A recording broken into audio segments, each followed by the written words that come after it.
Coming to Radio Flange Goblet in the fall, it's Nobody Puts BB in a Corner.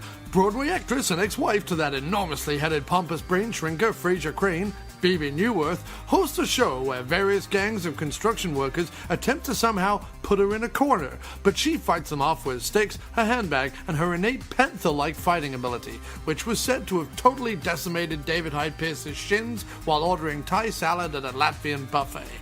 Following that on Tuesday nights, it's Diane Yeast. Basically, it's a lot like Diane Weist, only it isn't. It's Diane Yeast. They're still working this shit out at a boardroom level. And finally, coming to Saturday nights, it's Sigourney Weaver. Australian host of a once popular sheep shearing and giant spider killing show from down under travels the world saying "strafe" and "Sigourney Weaver" at stuff he doesn't understand fully. Sigourney Weaver? Is that a giant pretzel? Madness. Struth, you Dutch sure do love windmills. Gerard Depardieu, this fried egg is fucking delicious. Also coming in the fall, it's Horrotober over at the After Movie Diner.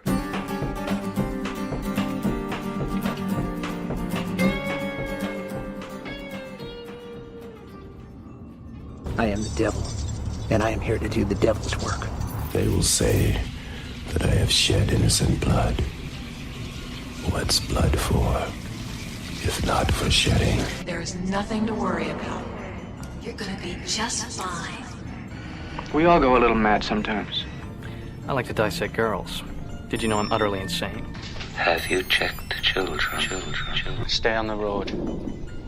Keep clear to the moors. Beware the moonlights. Hi, I'm Chucky. Wanna play? I met this 6-year-old child with this blank, pale, emotionless face and the blackest eyes, the devil's eyes. They're all gonna laugh at you!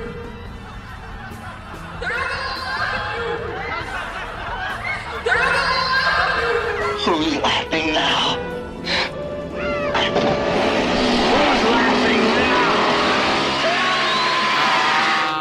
It's the After Movie Diner and a month of October, and they're watching horror films. That's why they call it Horrotober.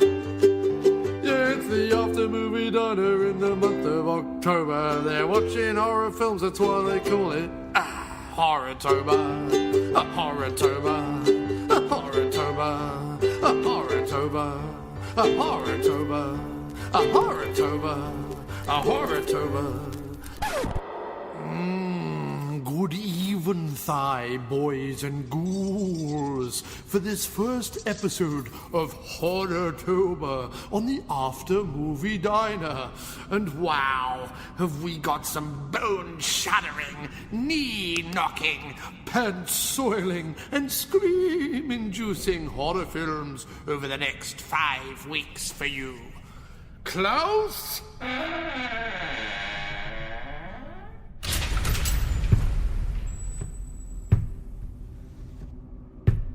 Yes, master. Did you throw the bones about and cake the walls with goo? Yes, master. Did you stick the severed heads of Piers Morgan, Gordon Ramsay, and Shania Twain on spikes outside the castle gates? Yes, master. But why did Shania have to die? The other two I understand. But surely the Twainster is no longer a threat to modern civilization? Are you arguing with me, Klaus? No, sir. Because it sounds very much like you're arguing with me. Sorry, sir. You will be. I will flog you later. Promises. Right, promises. Now, did you get out the old reel-to-reel tape recorder? Yes, sir. Well, let's not leave the zombie hordes waiting. And roll tape. Okay. Here comes the postman. I wonder what he has for me. Is there something in his big brown sack? I wonder what could it be? ho, the bills it lacks and instead brings me some listener feedback, or maybe, just maybe, a big bag of crack. Oh, here comes the postman, I wonder what he has for me. Yep, that's right. We did receive a piece of mail, and as we have been asking people to write in, once people write in, I can hardly not read this out, could I? This is a wonderful email from none other than Charles, or Charlie, Roxburgh, the director of the awesome Slingshot Cops, which, by the way, is on Amazon Prime. If you want to see a film in which I star, okay, I'm not the star, I've just had a little cameo, but if you want to see a film in which I'm in, and lots of other awesome, great, funny actors are in, a super buddy comedy, supernatural horror funny thing. Anyway, it's awesome, it's independent, it's great, it's got Matt Farley, Charlie Roxburgh, me, Tom Scalzo, Jim Wallace, co-host of the After Movie Done, loads of great people in it, and it's up on Amazon Prime right now in the US and the UK. Go watch Slingshot Cops and support indie filmmaking. Anyway, with that plug out of the way, here is Charles's, or Charlie's, email. He writes, "Hey John, I enjoyed the Blade Runner episode. I laughed when Jim said the dove was such a bad idea and appreciated your ideas for a more simple plot. You guys had an open-minded take and I share many of your opinions. Also, I thought Jim was going to order the chamomile tea, but he opted for English breakfast. I was surprised. Then, when they didn't have that, Earl Grey was the tea of choice. Luckily, he was agreeable. Such tea-related suspense. Thanks, Charlie." So, there we go. Thanks ever so much for writing, Charlie, and I do hope everyone listening follows suit and sends us some mail. And now, over to a diner on the Upper East Side for some scary conversations. Well, hello indeed. Hello, hello, hello. Hello, hello, hello, hello, hello, hello. It's the After Movie Diner. Yep. What was it? It's the After Movie Diner. It's after a movie and we're in a diner. Both of those things are true. Yes, welcome to the After Movie Diner. This week, the first week of Horrotober. Horrotober. Sponsored by bad Billy Connolly. Sponsored by bad Scottish accents in a New York diner. Oh, it's the first episode of the whole episode. Horrotober. Horrotober. Should we try and do the whole episode? No, let's not. Terrible Scottish accents. Let's not do that because we might offend some terrible Scotsmen. Yeah, fair enough. Yeah, Horrotober, and it's very exciting. Very, very exciting. We begin our odyssey. Let's call it an odyssey. But really, it's just going to be a podcast. It's more of a potter. More of a potter. A stumble. A shamble. Homer's the potter. A shamble. Yeah, a shamble, yes. Homer's the shamble. Through the world of horror over the next 5 weeks. Oh, 5, all right. Well, because How many of those am I involved in? I'm involved in 2, right? At least 2, if not 3. Okay. Oh, because you haven't figured out what... Because I know there's the fifth one. There's the baseball one, right? There's a baseball one. There's right. a Jack the Ripper one. Right. There's our Suspiria one. There's this one, and then there's a fifth one. And another. Mystery. But it's 5 because we released the podcast on a Monday, and I believe like the 30th of October is a Monday. So I think I can squeeze in a 5th one. I think that's how it works. Yes. The 30th is a Monday. But I would like to remind everyone listening, because I did it at the end of the show last week, and I figured that I should probably do it at the beginning of the show. Right. So, if you like the podcast, why not contact us? There are lots of ways you can contact us. Email, telephone, and internet. Email is hello@aftermoviediner.com. I feel like they're not going to be listening because you're singing. No, because I'm singing Do you know what I mean? It's yeah. They know there's information there. Yeah, but they'll just get it wrong. He's singing again. Let's wait till he's finished singing, and then maybe we can carry on. Okay, so here we go then. Email us at Email us. Just email us at hello@aftermoviediner.com. Call us at 347-669-0053, or use the internet voicemail speakpipe.com/aftermoviediner, or just head over to aftermoviediner.com. But here's the thing, right? And he hit will contact. absolutely play your message, whatever it is. absolutely Even do, if yeah. all it is blow your nose, Actually- he will say... Actually, call me up and blow my nose. Steve from Stevenage. Sorry about that, Steve. Jeff from Jefftown has contacted us, and he just wanted to say... blow his nose. Well, thank you ever so much. Thanks, Jeff. Jeff from Jefftown. And typical Jeff wisdom from Jeff there. Going up to Jeff's wife, Jeffina, here is... always a satisfied woman. The Bay City Rollers. Wait, when did you become a 70s radio station? When we started to talk about Jeff and Jeffina. Jeff had this to say. Bye bye baby, baby goodbye. Wait, is that Bay City Rollers, Jim? Yeah. Because I don't actually know any, but now I do. A few more minutes. A few more minutes? Do we need a few more minutes? No. No, okay. You go ahead and I'll... I'm going to get the Santa Fe chicken wrap and English breakfast tea with milk. Okay. Thank you very much. And I'm going to go for what I feel like I always go for at this time. I'm going to go for 2 eggs over easy. With ham, please. Okay, with ham. Okay. And can I get that instead of with the home fries? Can I get that with French fries, please? No problem. French fries. Okay. Regular toast? Right, please. Regular, okay. Thank you so much. Something to drink for you? Water is Okay. perfect. Okay. Thank you so much. Because when I can't think of what to have at a diner, I don't know if the listeners, the frequent listeners, have figured this out. But when I thank you. Immediately arove. It immediately arroved. I don't know what I'm saying. Oh, Devonshire English breakfast. Oh, lovely, Devonshire. I guarantee that tea has never Nowhere been near near Devon. In fact, maybe Made by Colorado. So, no, not really Devonshire, is it? no. I would hasten a guess. The closest that's ever been. Jeff, can you find me a place? It's for the tea bags, mate. Can you find what's a place in England that sounds nice? Yeah. Well, Devonshire, clotted Devonshire. cream and tea, afternoon tea, and all that. Right? No, I get it. That's I'm the just thing. saying, like, it's got nothing That's to the do thing. with. No, Yes, it's from Colorado. From Colorado. Colorado. Jeff from Colorado. Jeff.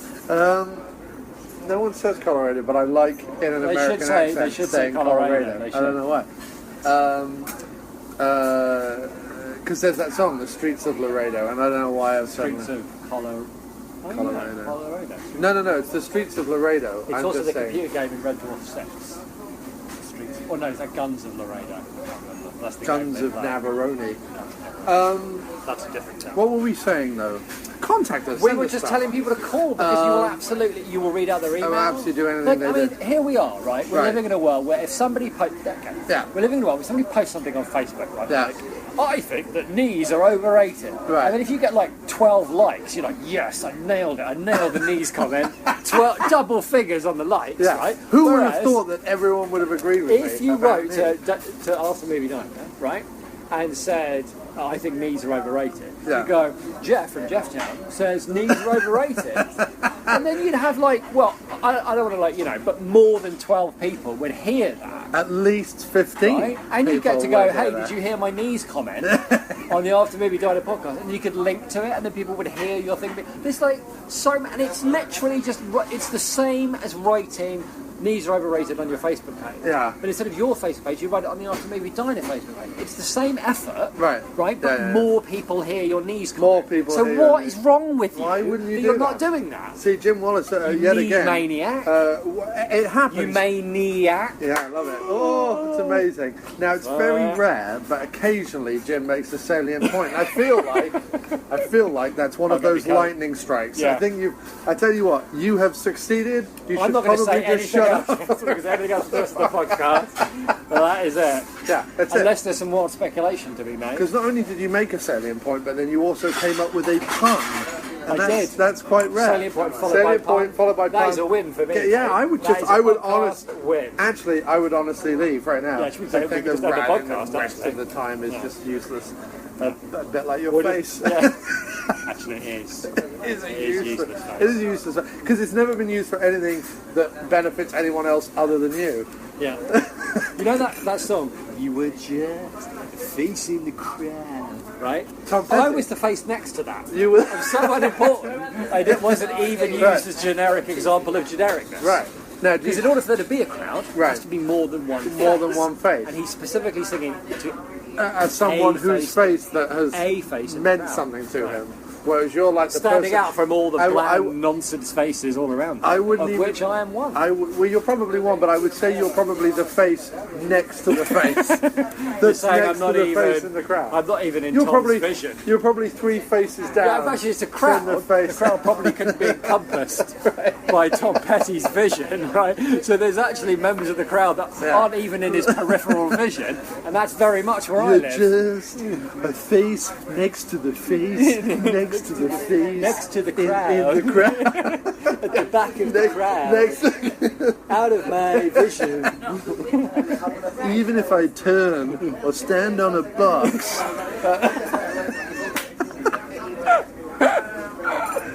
You're barely in view. Well, thank you very much, Tom. Yeah, thanks, Tom. Look at that, that's wonderful. I feel much better. You're on a roll tonight, which is quite pleasurable and warm. A warm roll. Which I'm enjoying. I'm enjoying a lot. So yes, first episode of Horrotober. Please, Horrotober. Please do write to us and tell us what you think so far. I think we're on to. It's happened, yeah? We haven't done it. It's not like a live tweet thing, is it? How are we doing so far? It should be. Get on with the bloody movie. Get on with it. What was the movie? What was the movie? At Jeff. Oh, I'm sorry, right. At Jeff.com. The movie was... Wait a minute, was it at Jeff, like at Jeff at Jeff.com, or was it Jeff at Jeff.com? But you no, it was like the Twitter handle at Jeff. Oh, at Jeff. At Jeff. At Jeff. I should probably get that. Because he was the first Twitter user. Jeff was? At Jeff, yeah. At Jeff. Jeffina, weirdly enough, was third. Yeah. Stephen Fry just slipped in there between the two. She does not like to talk about it. No, she doesn't like to talk about it at all. By it, we mean sex. We mean porking. By it, we mean knees, which she feels quite overrated. She's a maniac on the interwebs. So Jim, why don't you just say the name of the bloody movie and let's get on with the Funhouse. Or Tobe-hooper's The Funhouse. Tobe-hooper's The Funhouse is... And Tobe is short for Toby. No, Tobitha. It's well, like... this is Tobe. Tobes, I've heard. Tobes, you've heard. Like, nobody calls Tobes Tobe, do they? No. Do you think when he was like high school or like college, you go, it's Tobe, actually?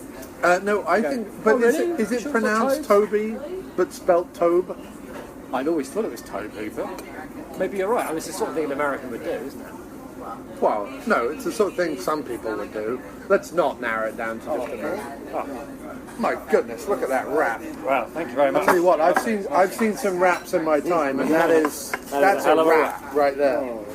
Thank you so much. Thank you. Better not bring that onto a film set because someone would shout, "That's a rap," and everyone would go home. And you'd be like, "Wait a minute, it's 8 o'clock in the morning. I'm having my breakfast," and everyone's left. I've gone, "That's a rap" because it's quite an impressive rap, and everyone thinks I'm closing the set for the day. Yeah, it's crazy. I think my joke has gone nowhere. So I liked it. I was just concentrating on my rap. I'm trying to win back the podcast after you won the podcast with your knee. Oh, you're going to win it, mate. I don't know that I'm going to speculate wildly, and you're going to give reasoned criticism. Well, I tell you what, before we do anything, I am going to quickly, I just want to look up where this comes in old Tobe or Toby, either one is available, Hooper's filmography. Well, Texas it's 81, right? So when's Texas Chainsaw Massacre? Late 70s? Hang on, I don't know if they can hear you. I was eating my wraps, I wasn't paying as much attention as I could. It's a wrap. Everyone come back, he was just talking about his breakfast. Alright, so Texas Chainsaw Massacre is 1974, Eaten Alive is 1976, The Dark, which is uncredited, is 1979, Salem's Lot, the TV movie, is 1979, The Funhouse is 1981. And it is the movie... Salem's Lot did quite well, didn't it? even though it's a TV movie. It did. No, Salem's Lot is remembered fondly. I don't think I've ever seen it. And the Funhouse. It's James Mason, right? I feel like an old 70s Stephen King miniseries starring James Mason is absolutely something that I should have seen. Yeah, well, we both should have seen it. I've seen it like a long time ago. I've also seen the bizarre Donald Sutherland and Rob Lowe remake, which is about as interesting as that sounds. This Donald Sutherland, though. The Funhouse comes out in 1981, before Poltergeist. He makes Poltergeist the next year. Wow! So he followed. This is in between Salem's Lot and Poltergeist. And so obviously Tobe or Toby, I will be interchanging them much like my pants throughout the show. But tobe-hooper made, obviously recently, passed away. He made nothing recently. Made nothing recently because he fucking died. He just up and died. No, it's genuinely tragic. That Romero and Hooper, two of the masters of horror, so-called self-dubbed masters of horror, didn't somebody else shuffled off this mortal coil this year? Yeah, didn't somebody else? Very tragic. Genuinely. Jokes notwithstanding. Somebody else kicked the bucket as well. Well, plenty of other people have died this year, but they're the two masters of horror. Okay. I thought it was a third master of horror. Because Landis is still alive, Garris is still alive, Carpenter is still alive, Coscarelli is still alive, Gordon is still alive. Gordon's alive! I thought you slipped in the pun before I realised you did mean Stuart Gordon. Stuart Gordon. Stewie Gords. The Gordster. The Gordster. The Gord monster. Dario Argento's still alive. So yeah, I think it's just Tobes and... Right. The Hoop. Is there, okay, so let me ask you a quick question. The Hoop Man. Let me ask you a question. I think this is relevant. Well, I mean, it is relevant, but specifically to this movie. Do you feel that after the Texas Chainsaw Massacre, tobe-hooper lived up to his early promise? Well, it depends how much promise you think the Texas Chainsaw Massacre I think it scared the shit out of it did. the No. entire world. I think in a new and extremely troubling way. I think that... But of all the other things I've seen, I've never seen him close to recapturing that nightmarish intensity. Well, it's difficult to... I mean, okay, so this is going off on a tangent a bit, but before we start... The reason I say it's relevant is it's not that I think the Funhouse is bad, but I think it was a bit disappointing. Well, I've got some theories and some things I want to say about the Funhouse, but yes, I know what you mean. You didn't watch it and go, oh my goodness, this was fantastic. Yeah, I mean, my big problem with it wasn't scary or gory, so I was a bit like I'd expect tobe-hooper to want... Poltergeist I do like, and I think it is quite scary, and it's not gory. Texas Chainsaw Massacre is gory and scary. It's not gory. Texas Chainsaw Massacre is not gory at all. Is it not? Not really. I mean... In my memory, it's extremely gory. No. The original, you don't even... You see a hung on a meat hook, but you don't see any blood. Okay. You see him, the chainsaw go into the kid in the wheelchair's stomach, but you don't see any blood because it's at night. It's grotesque because you've got the family around the table, with bones and sort of viscera on their plates and stuff. But it only really gets gory in the very last sequence where she's running away and he... But even when he gets the chainsaw in his leg, it's not blood spurts everywhere. It's just Yeah, okay. I mean, I do think you and I, given that you've seen quite a lot of Herschel Gordon Lewis and stuff, you and I do have a different definition of gore. You know what I mean? As in, what can be achieved. Right, but the thing is that Halloween and Texas Chainsaw Massacre, what is known about them is that they are relatively, despite showing very kind of gruesome acts, they're relatively free of gore. Whereas something like a Friday the 13th, which looks at Halloween and goes, well, we can do that, but how do we up the ante? They go, well, we'll do it, but we'll add special effects. Right, well, then we'll bring Tom Savini in and we'll get a few like gore effects. So like I always think of sort of the first like truly gory slasher as something like Friday the 13th. Okay, fair enough. All right, so but either way, I was expecting, I don't know, to be like at least a little bit scared or freaked out by Funhouse. By the way, just one of the things I like about America is if you ordered a wrap in England with chicken, rice and grilled vegetables, you'd expect get two old men who show up in cloth caps and start rhyming a lot. I'm not sure I understand. Hang on. I'm saying if you got that in England, it would be mostly rice. Right. Quite a few chunky grilled vegetables, but a bit underdone, and maybe 3 bits of chicken. Yeah. And this one, it's nearly all chicken. Right. I wish there was more rice. Right. And I was not expecting to think that. There we go. Okay. That's your food review. Anyway, my ham, egg and chips, for anyone who cares, are lovely. Okay. So do you want to talk about the movie more generally? No, I do. But the tobe-hooper thing, I was going to say, the reason where this film came from was that obviously when the Hoop Man passed away, there's not only lots of talk about obviously sort of why he was considered sort of revolutionary and the influence that something like Texas Chainsaw Massacre had on horror in general. Although I think you can kind of trace that actually back to like Night of the Living Dead. It's sort of like if Night doesn't happen, then Texas Chainsaw doesn't happen, and if Texas Chainsaw doesn't happen, then like Halloween and some of the others. So it's kind of like a lineage thing. But he definitely did that. This feels like a documentary, or this feels like a film I shouldn't be watching because it feels like a home movie or something. Well, that kind of cinema verite thing. So there's a lot talked about that post his death. There was also a lot talked about the whole Poltergeist, Spielberg, Hooper. Did Spielberg really direct it? Blah blah blah blah blah. And there was articles written, and in fact, someone who was close to tobe-hooper, Mick Garris, who hosts the Postmortem podcast and has directed quite a lot of Stephen King's miniseries and stuff. Yeah, he did The Stand, so I've always liked it. He wrote, Steven Spielberg being who he is, a very hands-on producer, blah, blah, blah, blah, blah. Of course, he worked in tandem with tobe-hooper, but if you watch Tobe's other films, you can totally see his hand in Poltergeist. To say that he is nowhere to be seen in that film is ridiculous. Like, it's clearly his work as much as it is Spielberg's and da-da-da-da. So lots of people wrote about that. Right. And then I saw a couple of things about Funhouse that just kind of stuck in my head where I was like, oh yeah, okay, he did that. Like, I just had to kind of remind myself. Okay.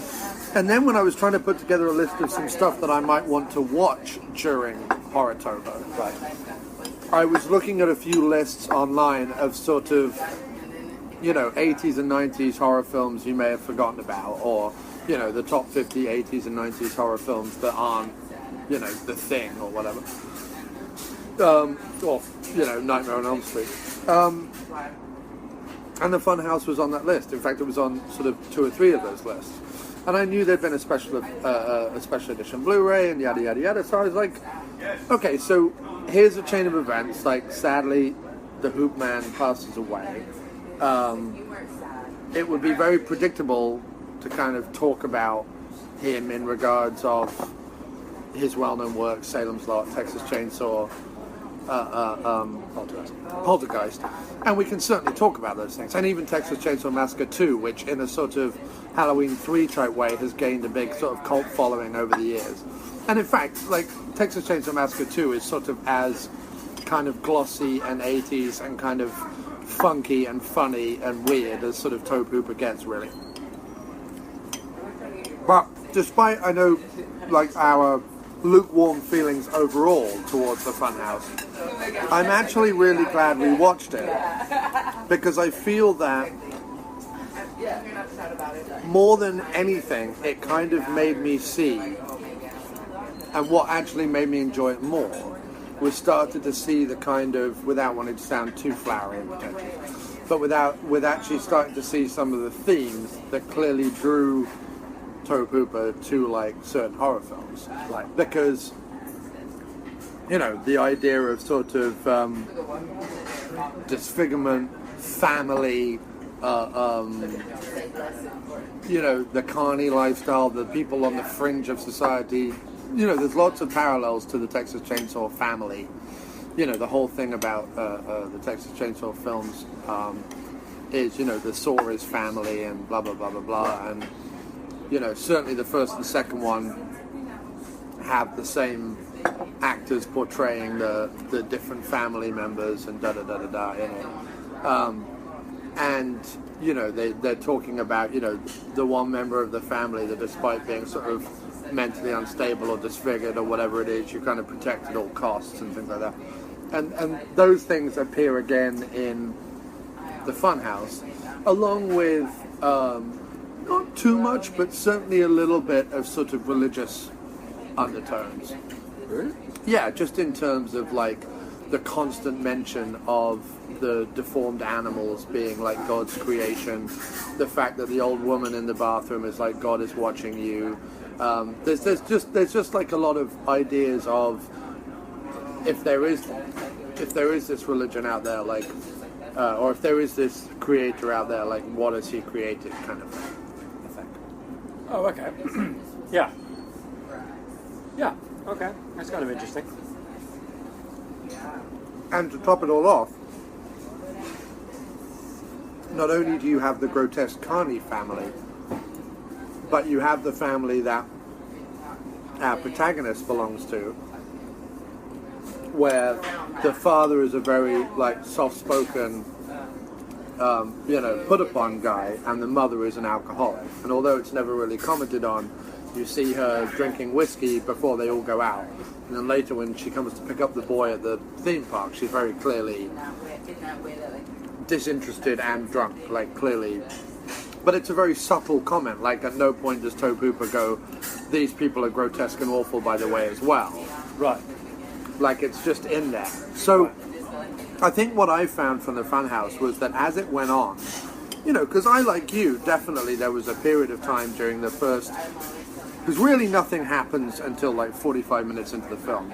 And there was certainly periods of that time where I was like, you know, God, this is really dragging for an hour and a half film. This really feels very long and slow. But it wasn't until I said, well, why is he doing that? And why is that the story he's telling? And why is it being set up that way? And, you know, why were films of that era like paced differently? And, you know, why were those scenes in there? And I started to kind of think about that and started to think about like why certain things were placed in there and what themes would run through it. And I just started to kind of see this, these little like nods to various different things kind of emerge. Right. And then come the 45-minute or 49-minute mark, once all hell breaks loose, it then becomes more of just your typical kind of monster on the loose. And actually the last 45 minutes plays very similar to the last 45 minutes of Texas Chainsaw, where essentially someone is screaming almost constantly. And there are monsters, both human and otherwise, like on the loose, chasing the people. So, do you want to quickly run through what plot there is, just to quickly like put all that, what I just said, in context? Basically, 4 teenagers go to a carnival. It's a double date. One of them is an established couple, one of them is like their first date. And the girl on the first date is sort of the main character, in that she's involved in a psycho Halloween deliberate rip-off at the beginning of the movie, when her young brother kind of attacks her in the shower. So she's the one we're following. So the 14. Well, her young brother is clearly into horror movies. Right. So the 14 is to go to the carnival, and then they just kind of like experience the carnival for like half an hour. All the different aspects of it. Yeah. Right. And it's very, you know, it almost feels like a, like the vibe I got from it was tobe-hooper thinking, I'm not sure how long these kind of things are going to be around. I loved these things when I was a kid. I'm going to record this experience, the experience of being at a carnival, for posterity almost. So that happens for a bit. And then they decide to spend the night, not really on a dare exactly, but more because they both want to, the two blokes want to get their end away with the chicks. And the only way to do that is to, have them stay away from home for a night. So they decide to stay in the funhouse, where they do proceed to get jiggy, is I believe what the kids are saying these days, right? I think the kids were saying that in 1994. Right, well that's when I last paid attention. Right, to kids. To what's cool. Right. So I'm very much a baggy trousers and Will Smith kind of a man. Yeah, that's what I mean, yeah. Anyway, so they spend the night in the funhouse, and while they're in the funhouse, they witness the stumbling, clearly not right, funhouse ride assistant murder the fortune teller, and they kind of get caught, basically. They find out that they're there, and then the rest of the movie is the fucked up assistant, physically deformed ride assistant, chasing them around the funhouse with his dad. His normal dad. His normal looking dad, anyway. Stopping them from getting out and telling everybody what to see. Yeah. Right? Yeah. Yeah, because the funhouse essentially is the ghost ride, the haunted house. Ghost train. Ghost train, right. And I think what you were saying about him wanting to record the place for posterity was definitely part of it. I think that there was also this idea of sort of building up atmosphere. He tries to, throughout that sort of 30-minute period of them being at the fun fair and going to various places, he tries to heighten the sort of unease of it, because there is that very kind of otherworldly thing where you have, and I've been to them, not so much carnivals like this, but certainly fun fairs where they have rides. Because I think the things like freak shows and deformed animals and even palm reading and stuff like that has sort of fallen by the wayside. But there are definitely still carnivals where you can go and there's dodgems and rides and Ferris wheels and spray the water at the mouth and make the balloon pop or whatever. There's still that stuff in the world. So I've definitely had that experience. And it's sort of very otherworldly. You're out in the middle of a field, there's bright lights, but it's dark at night. All the machinery is a bit I think a lot of it as well, in particularly in American, because I think the carnival, the fun fair is a big part of the American experience. I think a lot of that is there's a lot of small towns in America, but that are sort of independently kind of wealthy in their own way. You know what I mean? There's money to burn there, with not a lot of money to, back in the day, in the 40s and the 50s and the 60s, not a lot to do in those towns. And so I would think that for a teenager growing up in a town like that it would be, and I think what it's supposed to be like a window into the strangeness of the world. That they've been brought up in this very staid, suburban existence of everything is very controlled and it's boring for them. And what they long for is strangeness and oddness and the weirdness of the world. I think that's what it's supposed to be. It's exciting and cheap. And once I realised that section of the film was going to kind of be going on, the thing that I thought he did very well to kind of keep you interested, or certainly kept me interested, was showing the authentic-looking faces of the carnies and the barkers and those kind of people, to get some of that patter and sales barking and all that kind of stuff that they do to kind of get people on the rides, in this sort of very eerie way, which I really enjoyed. Everyone was a character without clearly going, oh look, isn't he a character? They just seemed very authentic. or certainly authentic as the sort of myth of the kind of 50s carnival is in your head, the evocative idea of carnies and gypsies and that kind of thing. And whether it's the fact that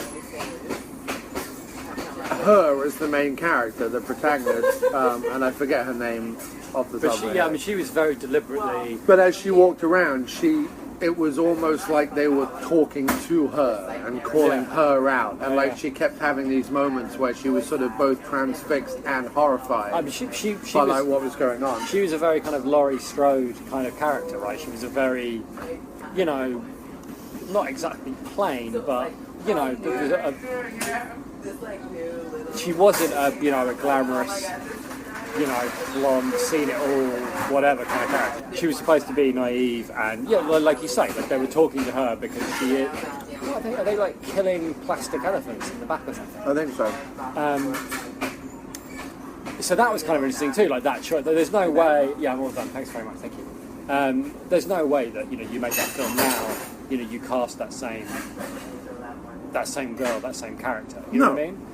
Which I think was kind of cool, and also that a lot of the carnival experience did feel authentic. It didn't feel like this is what postmodern, ironic view of it. It felt like I like the joke where they're showing the girl out the front, going, "I've got more girls like this inside," and she's kind of young and quite good looking in a bikini, and then when you actually see the inside of the tent, they're all mid-50s. Old slappers, basically. Right. Not in a bad way, but like that's, and I imagine that's what that experience would be. Like you pay the money and you go in, and it would be a very different, Right. No, I liked it. And like when the magician the magician was very creepy and weird. When the magician was doing his thing, you hear someone in the back like, "Get a day job," and stuff like that. Like it was. Yeah. But not only that. So I was gonna. That's a really good point, and that's reminded me of something else I wanted to say about the film was that, again, with tobe-hooper, to bring it back to him again, he makes his bones in a movie that has no stars and seems very authentic. It seems very, like we said, cinema verite or like home movie or whatever. And what's interesting is even though this is quite a few movies in, and even though there's a big fantasy element to this, which is the deformed guy, like, because he's not just deformed, he's like properly, unnatural and weird and whatever. He's a proper monster. He's a proper monster. It's not just like nose all over his face, he's like properly weird. And despite that element, everyone else, and there aren't any real names in it. It's not like anyone from this movie went on to become like big. No, I didn't recognize although Sylvia Miles' name rings a bell for some reason. Yeah, me too. I saw that on the thing. But like in general, there wasn't anyone in this movie. This isn't one of these before they were famous. Susan Sarandon or Linda Hamilton or whatever showed up in this movie. Like there's no one famous in it. No one became famous from it, and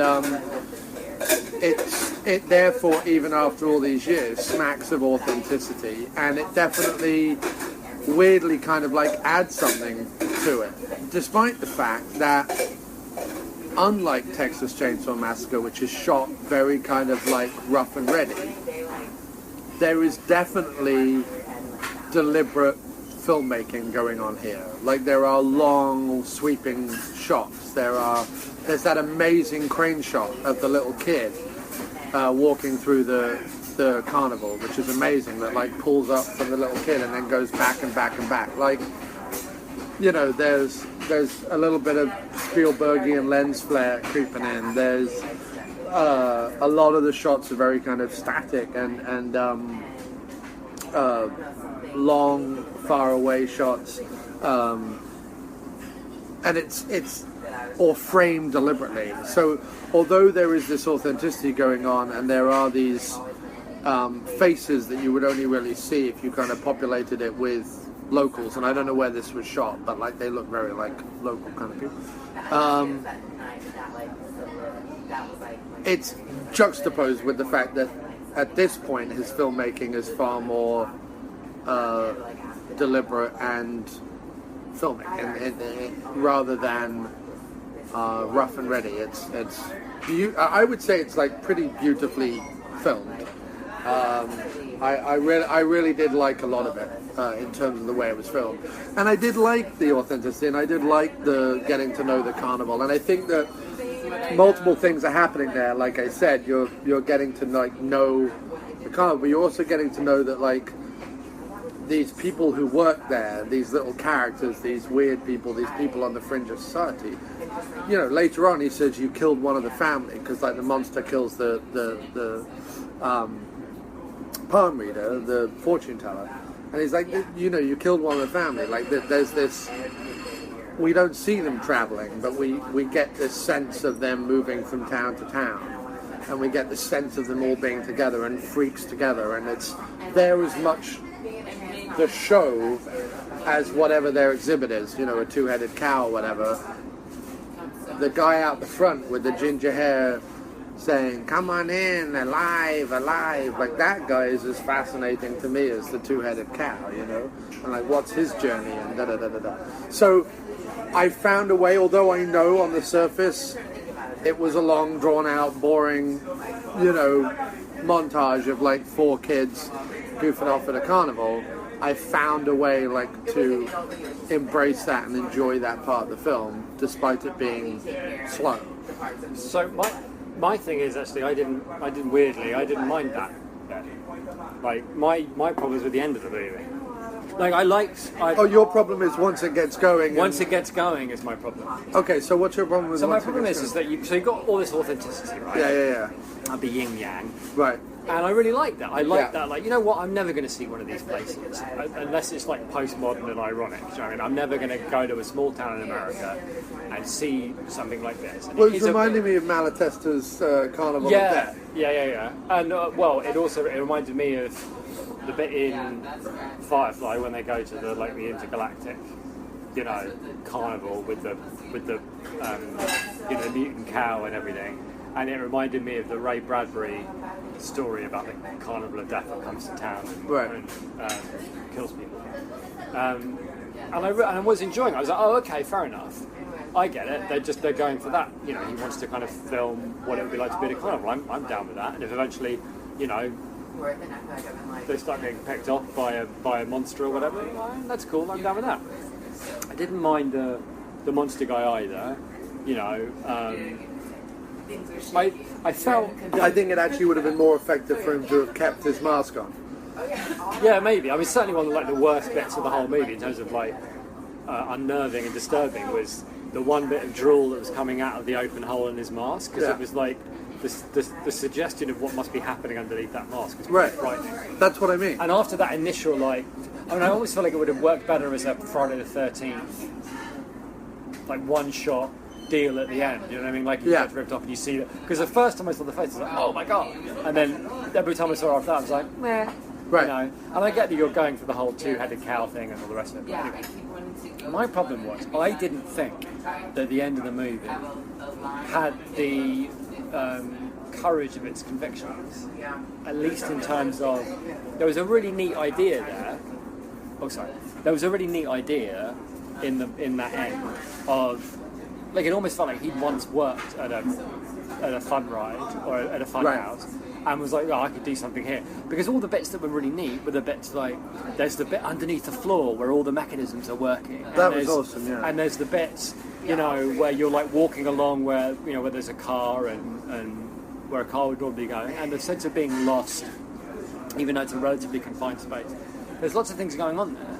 But instead of going, okay, well, I'm going to keep it real. I'm not going to make it like fantastical. I'm not going to Hollywood up and make it seem like it, you know, it's bigger than it really is, and make things happen that wouldn't really happen. I want to try and make it real, but it doesn't really use the space properly. I felt like sometimes it was downstairs, and then it was upstairs, and then it was over here, and then it was a bit like, well, yeah, I really want to do that, but I don't have a lot of space. Right. No, I'm all right for the moment. Yes, thank you.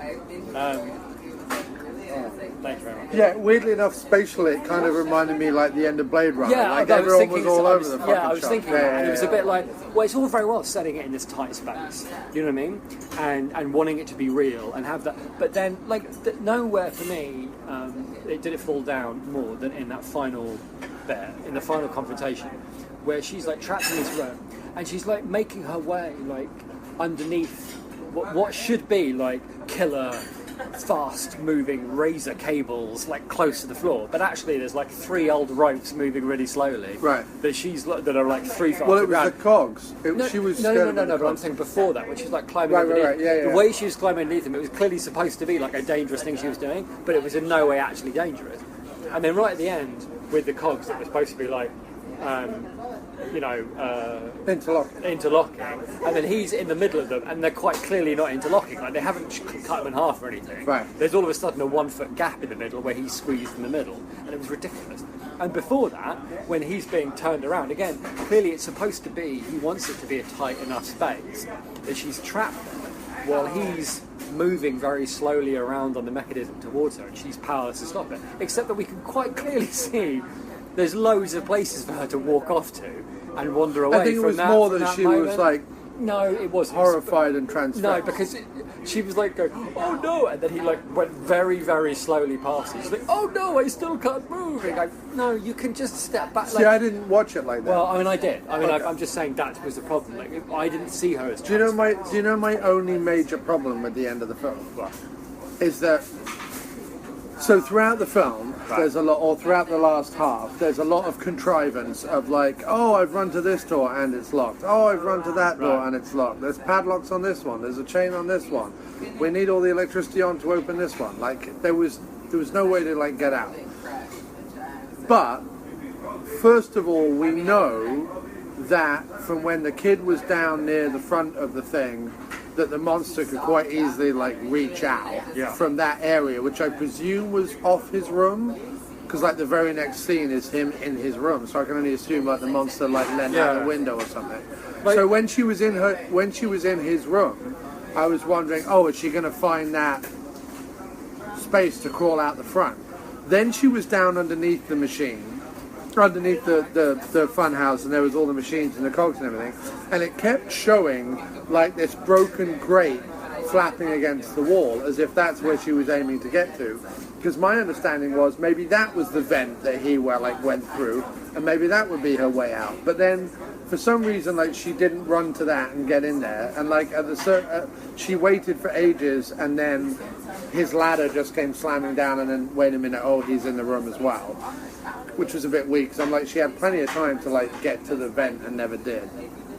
Then but I forgave it those two things, and then when it was all over and everyone had been like attacked and killed or whatever, and she was just left much like the woman is at the end of Texas Chainsaw Massacre, like, you know, clothes torn, absolutely, you know, mentally and emotionally abused and whatever. You see her crawling out of, like... She walks out. Walks out, right, of like a slightly broken door at the front where there's an overturned train car, like a train car for a ghost train. And I was like, okay, so when did that happen? And if that was like clearly an opening, why didn't she go? So it was things like that where you can't. But I wonder if stuff was cut. That's what I wondered. Well, I mean, there's I wonder if she hadn't. Like maybe there's a scene where she goes to slam the train car like through the door or something, and that's why it's overturned, and that's how she was able to get out. But they just like cut that. Oh, it's possible for pace. I mean, yeah, maybe. I mean, but I think that underlines another problem, which is that there was no. They were just. The problem was there wasn't an awful lot of momentum in either direction in the end. No. There wasn't a lot of momentum of them trying to get out. They just, like, as you say, walked up to doors and went, oh no, it's locked, so we better turn around and go back, kind of thing. It's like, you can't really do that more than once, maybe twice before. It's just like, well, where's your agency? Like, what do you... Right. And then the monster would attack, but the monster would attack and it's kind of like... Plus he had an axe and never once took it to a wall, and the whole thing is built out of wood. Yeah, and it's like, you know, and there's things like the deaths were once like quite tricksy, but at the same time not in a particularly satisfying way. Do you know what I mean? Like killing the bloke in the car, that was kind of cool, in that it was a surprise. But it was also like, yeah, but was he already dead? Like, it kind of looked like he probably was. And then the girl, like, died, like the girl being confronted by the monster. No, he wasn't dead because he himself got into the train car. No, you saw him, like, stagger up to the train car and get in. Oh. Well, then that's even worse, frankly, because he didn't say anything, and all he had to do was go, "Hey guys, it's me," or whatever. Right. Because it's like, you're not gagged or anything. If he was like gagged or something. But you're meant to. Well, he had been hung by the neck, like. Yeah, but even anyway. Well, I mean, I didn't think it was that injured. But when Blomberg's with Monster Guy down in the bottom, and she's doing the. That was disappointing because there was a massive, great fan there, and I was like, "Please stick her face in the fan." But that was even weird in that, because there was a nice scene where she's like going, "Oh, I could be nice to you. You wouldn't have to pay me like you did the other girl." You know, like being smart. Like right. this is all I know about you is that you like you like women and you don't get your rocks up as much as you would like to, and you even give $100 to do it. So I can play on that. And then she stabbed him, and that was okay. That's fine. That's smart-ish. I wouldn't necessarily do it in the back, but okay. His teeth are by your neck. I'd think about the back of the head, but whatever. But then he just like lies on top of her, and the camera only shows both from like the shoulders down. Yeah. And you just see some kind of wriggling, and then it cuts. Yeah. And I'm like, oh, okay, so maybe she's going to end up in some gruesome, whatever, like nailed to a... She's going to come back. In some kind of horrible way, like the guy did. But instead it was just like cuts back 5 minutes later, and he's just like going at her with his claws, but again you don't really see anything. And then later you see her, she's got some red lines in her face, going, so that was all for this? Yeah. Like, I don't really get what the funhouse part of it was supposed to do, because it wasn't scary, it wasn't gory, there weren't like interesting set pieces. The monster got progressively less and less frightening, and more this is a bit lame, and the whole geography of the place went past confusing and into, well, if you don't care about what this looks like, then why the fuck should I? How is it scary if people keep... There was one scene where she's left on her own, right? And for the first time, he's like, let's use the funhouse like it's a standard Hollywood film. So you have like, ooh, spooky close-ups of the things in the funhouse, like as she's looking around. And it's like, yeah, but that doesn't mean anything, because she's just, like, how are these things scaring her at the end of the movie? She's being scared by, obviously, inanimate objects. And I know that the guy's, like, mixed up in there, and that's the point, that he, like, looks a bit like the exhibits. But it doesn't do anything. You know what I mean? It's like... I think there was more to show her mental state, her fragility. But it's in the wrong place. That shouldn't be the final thing of the movie, pretty much. It's just. Well, it was before the final. It wasn't the final thing. It was like, it was the beginning of the final. No, it was the everyone else is dead. Yeah. We know there's still a monster out there somewhere. She's alone in the funhouse, and this is our little moment for her to kind of. But it's the first time he does that. Do you know what I mean? Like that slightly cliched, like montage. Yeah, not that much, but like all the close up of the spooky things, like being spooky, like laughing at her, kind of a thing. And it's the first time he'd like resorted to that in what had been up to that point, realistic things that were as if they would actually happen to people who were on that ride, kind of a thing, which I think is what he was going for. But like, no one goes through like a scary montage thing when they go through it. Right? No, I mean, I think the biggest. I know what you're saying. I think the biggest. I don't mean to listen. I don't mean to kick old Toad when he's dead. No, it's fine. It's not like. First of all, it's not a film that I'm going to tell people to rush out and go and see. It's not like the lost tobe-hooper classic, or even the moderately known tobe-hooper classic. It's worth a view if you are, like I am, prone to like watching a whole bunch of horror stuff throughout the month of October, and you want something that is both like a little familiar but also a little new. It's definitely worth like the 90 minutes, but it's a bit of a slog. And ultimately, the worst thing to say about it, because it doesn't have at its time the originality of something like Texas Chainsaw Massacre, even if I don't think that film has aged particularly well. to rest on, is what I mean. Is that ultimately the problem with the film is it doesn't amount to anything. It's not because it doesn't have something like a Halloween or the original Evil Dead or even Nightmare on Elm Street or Friday the 13th or any of those things.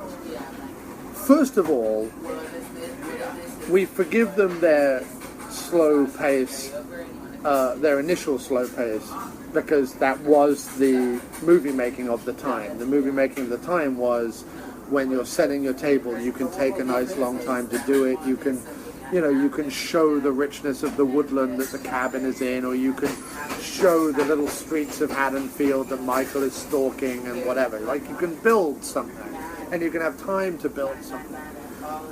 And we forgive it that because it does slowly draw us in. But the other reason we forgive it that, well, not forgive it that, the reason why we accept that, we don't have to forgive anything because it's good filmmaking, but the reason why we accept that is that it does, those films all generally build to something. Like, they have a climax. Like, there is a beginning and an end, there is an arc for the characters, there are reasons things are happening. And even if essentially in the first Halloween, like, Michael Myers is just the boogeyman, who is the shape, is he human, is he supernatural, what is he? He is rooted in reality by the things around him. He's rooted in reality not just by the people he kills, but by the fact that Dr. Loomis is chasing him. Like, the interesting thing about a Van Helsing or a Dr. Loomis or whatever is they ground whatever the monster they're chasing in some kind of reality and give the thing like a story. Because we, as the audience, can be like, well, we want that person to win. You know what I mean? We want them to get the bad guy at the end. And that's enough of a, like, momentum, and that's enough of a story arc for a horror film to have. Especially when you then fill it with, you know, the Laurie Strodes or the, I forget her name, but the Heather Langenkamp in Nightmare on Elm Street, whatever it is. Like, when you fill it with those... Nancy, yeah. So, that is sort of lacking from here. There is a setup at the beginning. So you have a girl, she has a younger brother who's into the carnival because he's also into horror movies, which allows you to have, like you say, the rip-off Halloween Psycho beginning. Second. Sorry. So he wants to go to the carnival, but she's going to go to the carnival against her father's wishes, and they all go off to the carnival. The little boy sneaks out of his window and follows them. And then there's this whole thing of, like, well, the little boy is at the carnival and they're all at the carnival. And here is the carnival, we're going to show you the carnival. Those two things never really tie together, do they? But first of all, the two things never really tie together. It allows them, I suppose, to have the idea or the hope of them being saved by the fact that the little kid is in the picture, so maybe he's going to speak up. But then there's this weird audio flashback that when he scared the daughter at the beginning of the movie, the daughter says, I'm going to get you back, you won't know when, you won't know where, but I'm going to get you back like tenfold. And that's almost to indicate that the little boy could say something, but isn't, because he thinks the fact that he hasn't seen them come out of the funhouse is her playing a trick on him. So... Really, I didn't get that. I thought it was more... I mean, maybe that's what they were going for. I thought it was more, oh, he's going to choose not to save her because... Well, either way, he doesn't say anything. Yeah. So either way, his story arc goes nowhere. Which okay, so there's two things. Right? And which it does allow a very effective moment where the fan is going around in her face. She can see her parents getting in the car. Yeah, that is quite cool. And she's like screaming at them and they can't hear. But ultimately, what I mean, what I'm saying is...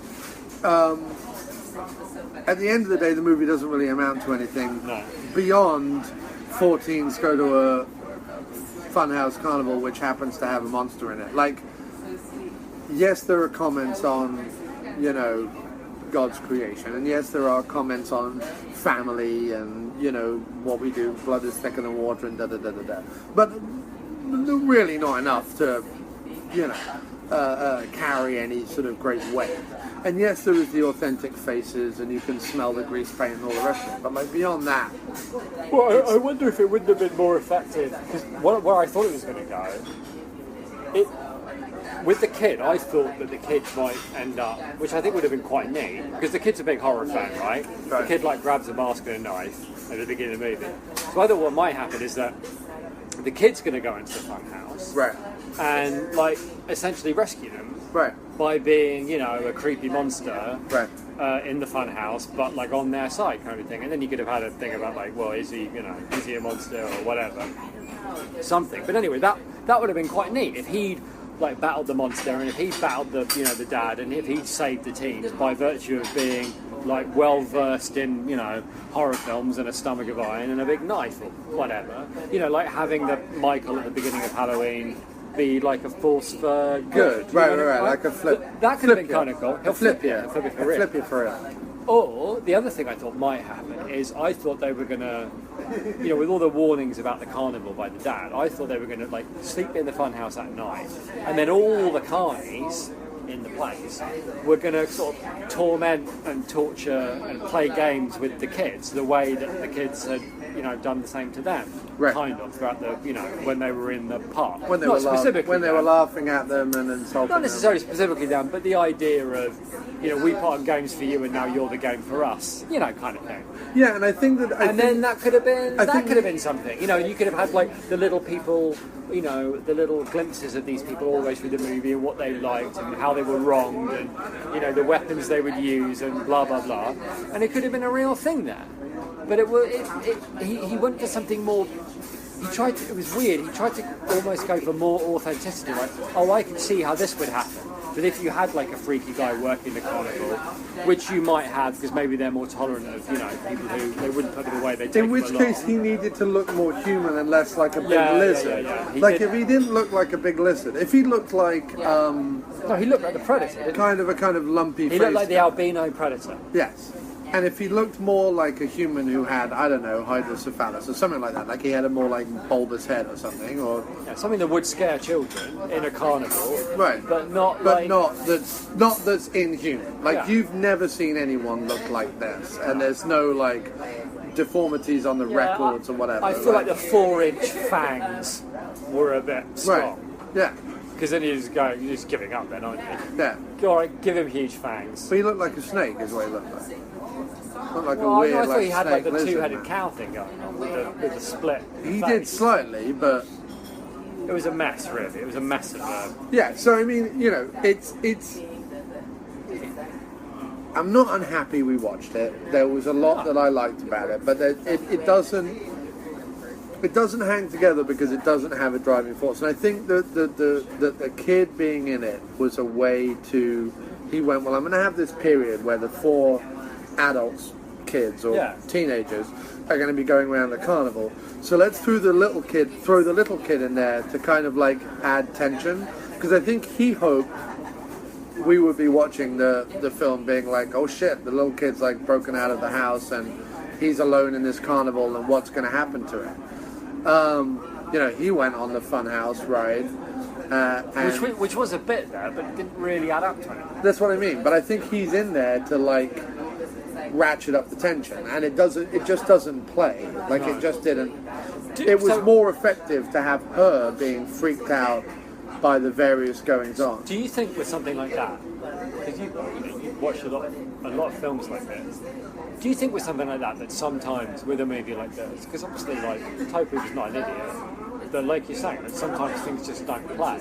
You write them down and they make sense to you, like you know what you're doing, but when they're on the screen and you're seeing them, it just doesn't work out. Right. I agree. I definitely agree. The After Movie Diner with Jon Cross will return right after this. Here's what some people are saying about the Projection Booth podcast. This podcast takes no shortcut in producing outstanding content. How they haven't become more widely recognized is beyond me. I love this show. Smart commentary, in-depth interviews, and great production. It's obvious how serious these guys take their podcast and bring that next level of professionalism that anyone would be hard-pressed to match.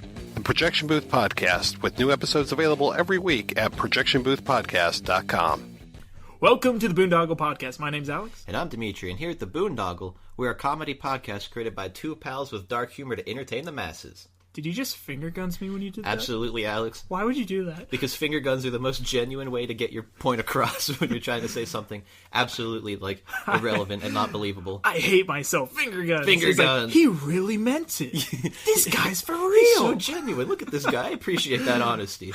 It's like, this guy, he's getting a promotion. He's like, what? Oh my god, finger guns the boss. He's like, God damn, you're my boss now. You're my boss now.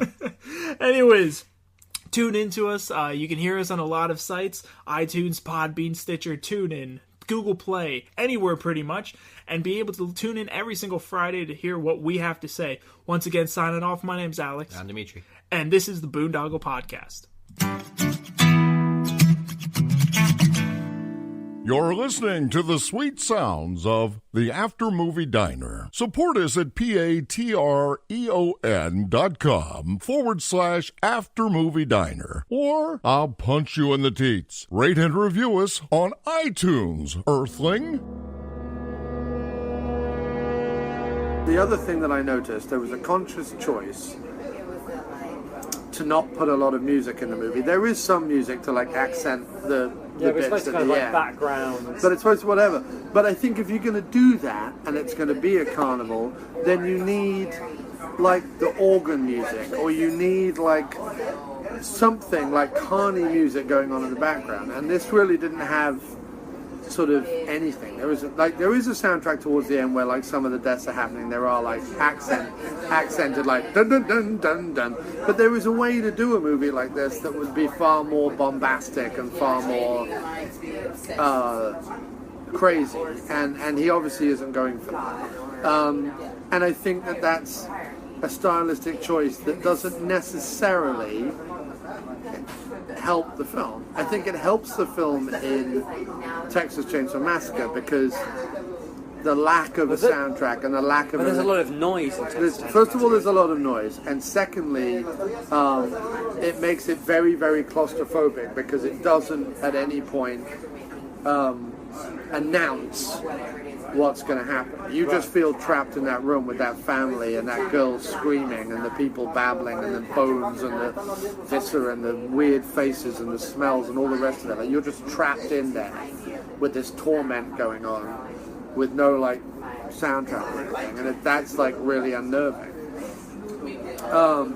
Whereas with this one, I didn't feel trapped with them. That doesn't really work, because presumably that's like you're saying, that's a part, but he wants us to feel trapped in there with them. Right. But a lot of them, and I think a lot of it is to do with there's no concrete plan to escape. Right.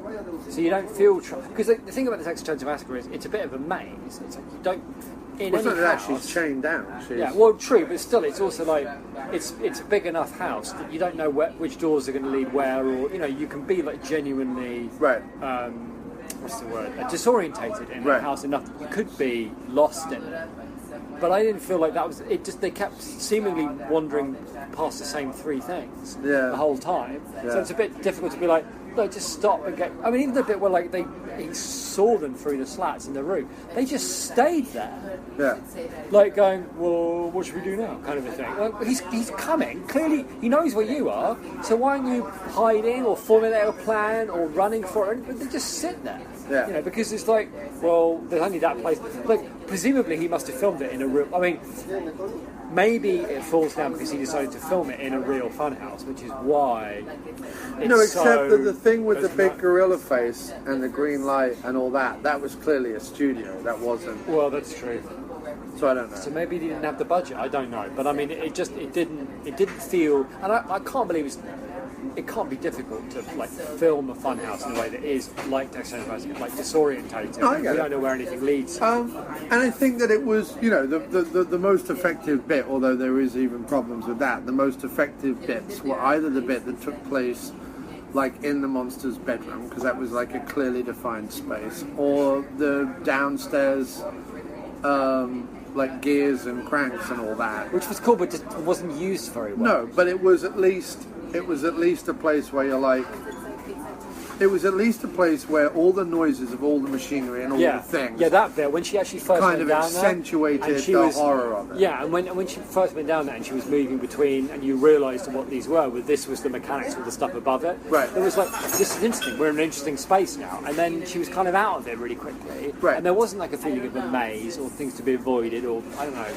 plans to be made. She was just like sometimes when you get to that point in a movie where you've just got a blank, you know, frightened, ineffective, you know, last girl standing thing. It's a bit like, so, like, I don't really know her. And she wasn't really a final girl in the sense of someone who's going to, like, pick up an axe and fight her way out. She was someone who... His death was pretty low, too. I mean, she hit him a couple of times with the bar. Right. He grabs the bar and then falls backwards and the bar... She didn't even, like, push the bar into the electric thing or push him. You know, like, he grabbed the bar and then accidentally hit the thing and electrocuted himself. Like, there was no... Right. Yeah, it was weird. And also, like, sometimes the electrics were working in the funhouse and sometimes they weren't, and some bits were on and some bits weren't. That's the problem, I think. I think he got into that space with a firm plan of using the space and the things within it, and that's what he was going to make his movie about, and that's what it's going to be scary, he's going to keep it real, and that's what's going to be frightening. He's going to put people actually inside the funhouse where things would be happening, and that would be scary enough. But I think he got in there and he thought, this isn't going to work. And so that's why there's all, you know, you're moving around between spaces and the electrics are on and then they're off and then pretending that these things are much more dangerous than they really are. Lots of stuff like that.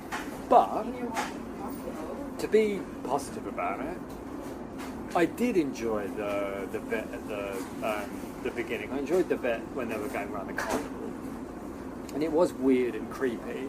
And I liked the experience of being there with them, and they didn't seem like they weren't obnoxious either. They weren't irritatingly unbelievable or like obnoxiously. Oh, I can't wait to see their heads get ripped off. They were just kind of like ordinary kids. Right. Even the perm, you know, glasses, who should have been really irritating, wasn't like particularly irritating. He was just like a bit goofy, but they were all kind of relatable. They were all fine. And so going around the car with them was all right. It just all fell apart for me when they got to the funhouse. I'm definitely with you though. It would have been nice. Like, that's the other thing. I think coming away from it, the feeling of a missed opportunity. Yeah. Because I feel like you had all those carnies, you had all those faces, you had all those characters, and beyond their carnival roles, you didn't really do anything with them. No. So, there could have been a really great movie to have been made, like with all the carnies getting together and da-da-da-da-da. Like, that's the genuine, especially if all you want to do is a torture the teens kind of finale, which is all this was. It wouldn't have been difficult to do it. Thank you very much. Thank you. Thank you. So, like, yeah, it's a little bit of a missed opportunity. It's a little bit, like, unsure of what it really wants to be, and there's no, like, big driving force and or climax to speak of. But there are some really nice bits in it. It is really nicely filmed. And like I said at the beginning, I really did feel like he was playing with a few themes that seemed to be reoccurring and in his wheelhouse. Yeah. And it's interesting, actually, that Texas Chainsaw Massacre 2, which he directs much later on, has a similar, like, Carnival Funhouse thing ending, but it's like the Carnival Funhouse of the Texas Chainsaw Massacre family have moved into a closed down fun fair, and so there's all this like butcher bones and blood and everything craziness with he's got a history, the whole carnival or thing. Something with like carnivals or fun fairs, because there was too much of either like he went to one and it was a really formative experience, or he's fascinated by them or something. But to do, because presumably to go back to Texas Chainsaw Massacre like years later, like he did, would have to be like, well, if I'm going to do this, I want to really do it. I want to be interested in what I'm doing. So for that, and the way that this was filmed at the beginning, and the idea of doing something in a fun house, but trying to make it real, is like his first scary experience was on a fun house, or I don't know, something, but like he's clearly drawn. This wasn't like an idle curiosity. I mean, it was like, I want to take you to this place. Either that, or so many people talk about horror movies being like the cinematic roller coaster, meaning yeah, that's true. Like they scare you, they whiz you about, they're dangerous, but essentially you come out alive and well. Yeah. And I think that maybe he's just like, well, I'll go, instead of the metaphor, I'll just go all out for it. Yeah, and I think what's interesting is you put this and Texas Chainsaw together, add a coked up Dennis Hopper and a crazy guy with a metal skull, and you've got Texas Chainsaw 2, sort of. Kind of makes me want to watch that now. You've never seen it? No. Texas Chainsaw 2 is definitely like the most sort of bombastic 80s, early 90s that tobe-hooper kind of gets. I think he gets more so in his later career, but like it's certainly where he's abandoned any attempt at realism, and it's all a bit kind of glossy and crazy. Right. But there we go. That is our first Horrotober. Horrotobe. Hooper. Horrotobe-hooper.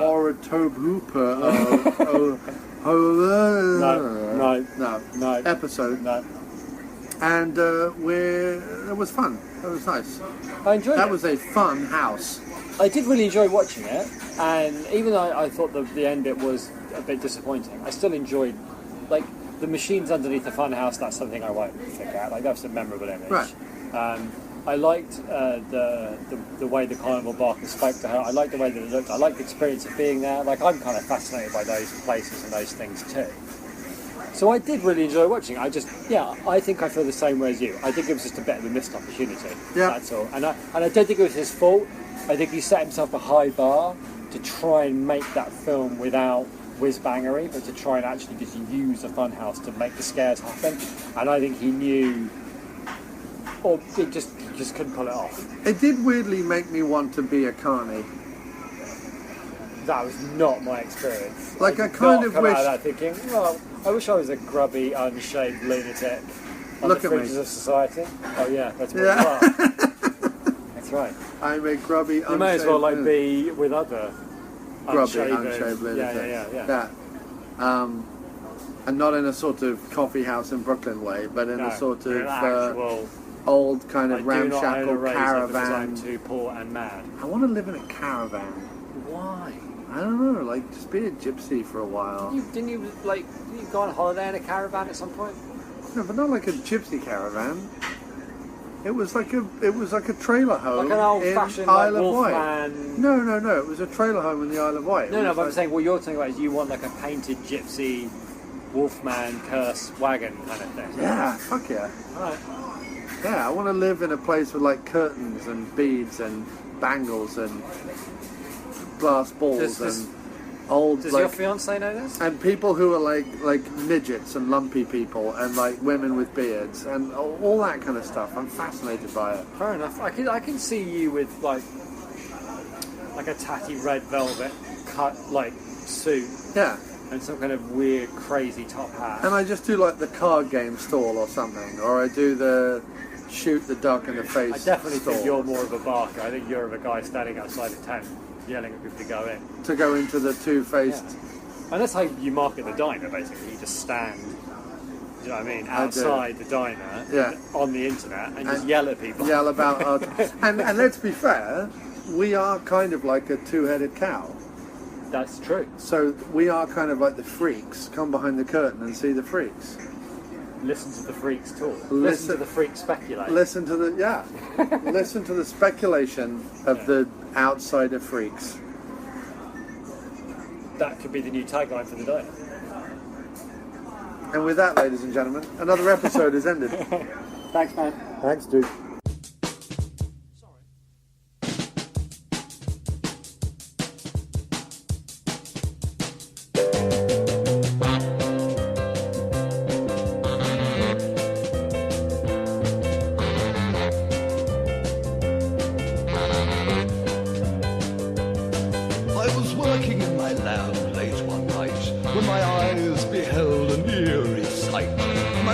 From the slab began to rise. Suddenly, to my surprise, he did the mash.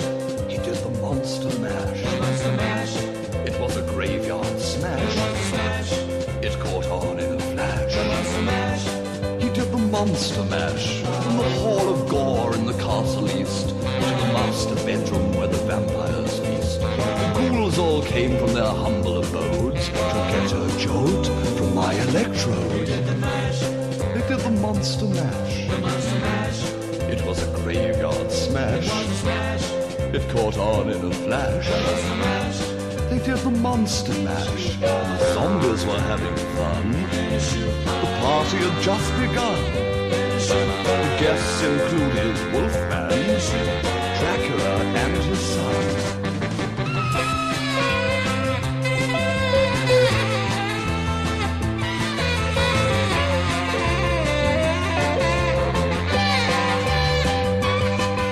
The brain surgeons were all digging the sounds. Igor on chains, backed by his baying hounds. The poodle stabbers were about to arrive with their vocal group, the Crypt Kicker 5. They did the monster mash. It was a graveyard smash. It caught on in a flash. They did the monster mash.